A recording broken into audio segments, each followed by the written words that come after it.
অবশেষে অনেক কষ্টের পর আমাদের রান্নাবান্না শেষ হয়েছে আর আমরা গোসল করে নিছি। শ্যামলের চুল চুরনি করতেছে আর এখানে যে শ্যামলের 2 সিকিউরিটি গার্ড ফাহিমা আর হচ্ছে একটার নাম স্বর্ণা। তো ওদেরকে দিলাম খিচুড়ি আর আমরা এখন খাইতে বসবো।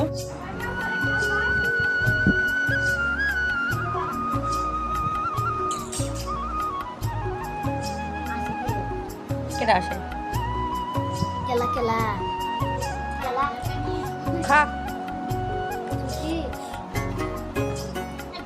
তোর কি খাই দিয়ে চলাতেছ না?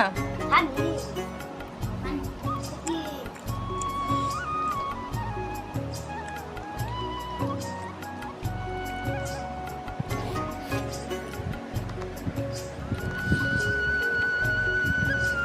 কি দেখাও